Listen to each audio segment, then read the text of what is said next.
नमस्ते दोस्तों। आज हम बात करेंगे गांव में एक सेठ के साथ बनी घटना पे। किसी गांव में एक सेठ रहता था। उसका एक ही बेटा था जो व्यापार के काम से परदेश गया हुआ था। सेठ की बहू एक दिन कुएं पर पानी भरने गई।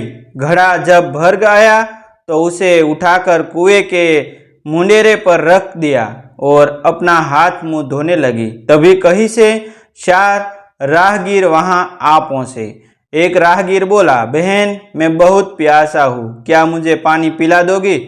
सेठ की बहू को पानी पिलाने में थोड़ी झिझक महसूस हुई क्योंकि वह उस समय कम कपड़े पहने हुए थी। उसके पास लोटा या गिलास भी नहीं था जिससे वह पानी पिला देती। इसी कारण वहां उन राहगीरों को पानी पिलाना उसे ठीक नहीं लगा। बहू ने उससे पूछा, आप कौन है? राहगीर ने कहा, मैं एक यात्री हूँ। बहू बोली, यात्री तो संसार में केवल दो ही होते हैं, आप उन दोनों में से कौन हो? अगर आपने मेरे इस सवाल का सही जवाब दे दिया तो मैं आपको पानी पिला दूंगी, नहीं तो मैं पानी नहीं पिलाऊंगी। पेशा राहगीर उसकी बात का कोई जवाब नहीं दे पाया। तभी दूसरे राहगीर ने पानी पिलाने की विनती की। बहू ने दूसरे राहगीर से पूछा, अच्छा तो आप बताइए कि आप कौन है? दूसरा राहगीर तुरंत बोल उठा, मैं तो एक गरीब आदमी हूँ। सेठ की बहू बोले, भैया गरीब तो केवल दो ही होते हैं, आप उनमें से कौन है? प्रश्न सुनकर दूसरा राहगीर सकरा गया। उसको कोई जवाब नहीं सूझा तो वह चुपचाप हट गया वहां से। तीसरा राहगीर बोला, बहन मुझे बहुत प्यास लगी है, ईश्वर के लिए तुम मुझे पानी पिला दो। बहू ने पूछा, अब आप कौन है? तीसरा राहगीर बोला, बहन मैं तो एक अनपढ़ गवारा हूँ। यह सुनकर बहू बोली, अरे भैया अनपढ़ गवार तो इस संसार में बस दो ही होते हैं, आप उनमें से कौन है? बेचारा तीसरा राहगीर भी कुछ बोल नहीं पाया।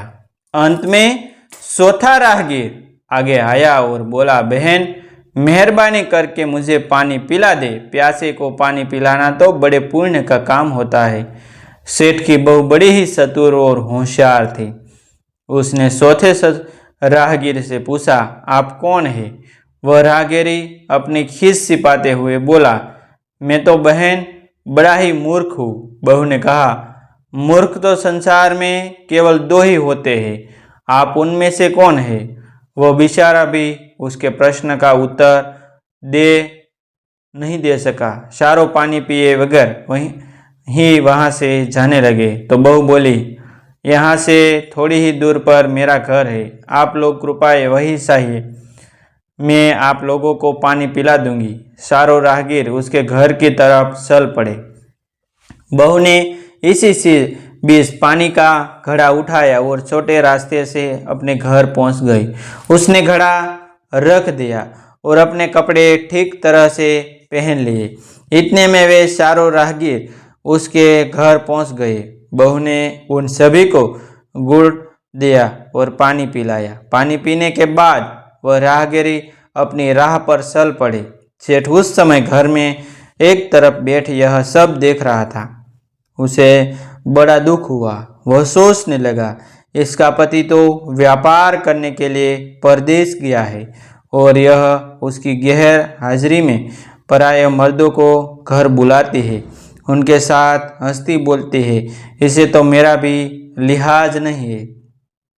यह सब देख अगर मैं चुप रह गया तो आगे से इसकी हिम्मत और बढ़ जाएगी। मेरे सामने इसे किसी से बुलाते बतियाते शर्म नहीं आती तो मेरे पीछे न जाने क्या क्या करती होगी। फिर एक बात यह भी है कि बीमारी कोई अपने आप ठीक नहीं होती, उसके लिए वैद्य के पास जाना पड़ता है। क्यों ने इसका फैसला राजा पर ही छोड़ दूँ? यही सोचता वह सीधा राजा के पास जा पहुंचा और अपनी परेशानी बताई। सेठ की सारी बातें सुनकर राजा ने उसी वक्त बहू को बुलाने के लिए सिपाही बुलवा भेजे और उनसे कहा, तुरंत सेठ की बहू को राजसभा में उपस्थित किया जाए। राजा के सिपाहियों को अपने घर पर आया देख उस सेठ की पत्नी ने अपनी बहू से पूछा, क्या बात है बहू रानी, क्या बात है? क्या तुम्हारी किसी से कहा सुनी हो गई थी जो उसकी शिकायत पर राजा ने तुम्हें बुलाने के लिए सिपाही भेज दिए? बहू ने सास की चिंता को दूर करते हुए कहा, नहीं सासू माँ, मेरे किसी से कोई कहा सुनी नहीं हुई है। आप जरा भी फिक्र न करें। सास को आश्रित कर वह सिपाहियों से बोली, तुम पहले अपने राजा से यह पूछ कर आओ कि उन्होंने मुझे किस रूप में बुलाया है, बहन, बेटी या फिर बहू के रूप में? किस रूप में मैं उनकी राजसभा में आऊँ? बहू की बात सुन सिपाही वापस चले गए। उन्होंने राजा को सारी बात बताई। राजा ने तुरंत आदेश दिया कि पालकी लेकर जाओ, कहना कि उसे बहू के रूप में बुलाया गया है। सिपाहियों ने राजा की आज्ञा के अनुसार जाकर सेठ की बहू से कहा, राजा ने आपको बहू के रूप में आने के लिए पालकी भेजी है। बहू उसी समय पालकी में बैठकर राजसभा में जा पहुंची। राजा ने बहू से पूछा, तुम दूसरे पुरुषों को घर क्यों बुला लाई, जबकि तुम्हारा पति घर पर नहीं है? बहू बोली, महाराज, मैंने तो केवल कर्तव्य का पालन किया। प्यासे पथिकों को पानी पिलाना कोई अपराध नहीं है, यह हर गृहिणी का कर्तव्य है। जब मैं कुएं पर पानी भरने गई थी, तब तन पर मेरे कपड़े अजनबीजियों के सम्मुख उपस्थित होने के अनुरूप नहीं थे। इसी कारण उन राहगीरों को मैं कुएं पर पानी न पिलाया। उन्हें बड़ी प्यास लगी थी और मैं उन्हें पानी पिलाना चाहती थी, इसलिए उनसे मैंने मुश्किल प्रश्न पूछे और जब वे उनका उत्तर नहीं दे पाए तो उन्हें घर बुला लाई। घर पहुंचकर ही उन्हें पानी पिलाना उचित था। राजा को बहू की बात ठीक लगी। राजा को उन प्रश्न के बारे में जानने की बड़ी उत्सुकता हुई जो बहू ने चारों राहगीरों से पूछे थे। राजा ने सेठ की बहू से कहा, भला मैं भी तो सुनूं कि वे कौन से प्रश्न थे जिनका उत्तर वे लोग नहीं दे पाए। बहू ने तब वे सभी प्रश्न दोहरा दिए। बहू के प्रश्न सुना राजा और सभासद चकित रह गए। फिर राजा ने उससे कहा, तुम खुद ही उन प्रश्नों के उत्तर दो, हम अब तुमसे यह जानना चाहते हैं। बहू बोली कि महाराज, मेरी दृष्टि में पहले प्रश्न का उत्तर है कि संसार में सिर्फ दो ही यात्री हैं, सूर्य और चंद्रमा। मेरे दूसरे प्रश्न का उत्तर है कि बहू और गाय इस पृथ्वी पर ऐसे दो प्राणी हैं जो गरीब हैं। अब मैं तीसरे प्रश्न का उत्तर सुनाती हूँ। महाराज, हर इंसान के साथ हमेशा अनपढ़ गवारों की तरह जो हमेशा चलते रहते हैं, वे है भोजन और पानी। चौथे आदमी ने कहा था कि वह मूर्ख है, और जब मैंने उससे पूछा कि मूर्ख तो दो ही होते हैं, तुम उनमें से कौन से मूर्ख हो, तो वह उत्तर नहीं दे पाया। इतना कहकर वह चुप हो गया। राजा ने बड़े आश्चर्य से पूछा, क्या तुम्हारी नज़र में इस संसार में सिर्फ दो ही मूर्ख है? हाँ महाराज, इस घड़ी, इस समय मेरी नज़र में सिर्फ दो ही मूर्ख है। राजा ने कहा, तुरंत बताओ कि वे दो मूर्ख कौन है।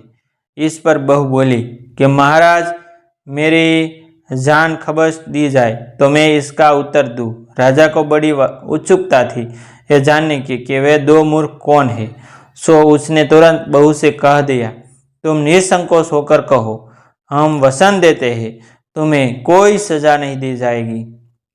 बहू बोली कि महाराज, मेरे सामने इस वक्त बस दो ही मूर्ख हैं।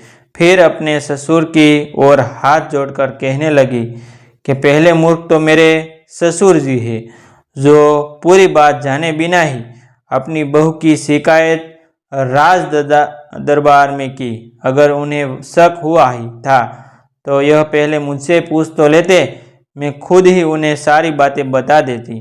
इस तरह घर परिवार की बेइज्जती तो नहीं होती। ससुर को अपनी गलती का एहसास हुआ। उसने बहू से माफ़ी मांगी। बहू चुप रही। राजा ने तब पूछा, और दूसरा मूर्ख कौन है? बहू ने कहा, दूसरा मूर्ख खुद इस राज्य का राजा है, जिसने अपनी बहू की मान मर्यादा का जरा भी ख्याल नहीं किया और सोचे समझे बिना ही बहू को भरी राजसभा में बुलवा लिया।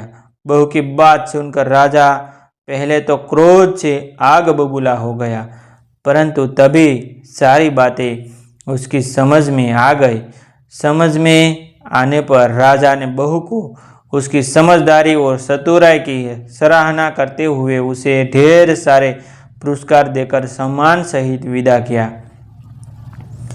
और आपको कहानी कैसी लगी दोस्तों ऐसी नई नई कहानी देखने के लिए आप सभी हमारी चैनल सब्सक्राइब कर लीजिए, जो आपको जीवन में कुछ नया करने के लिए हमारा चैनल आपको अवश्य प्रेरित करता रहेगा। थैंक यू दोस्तों, मिलते हैं एक नई वीडियो के साथ।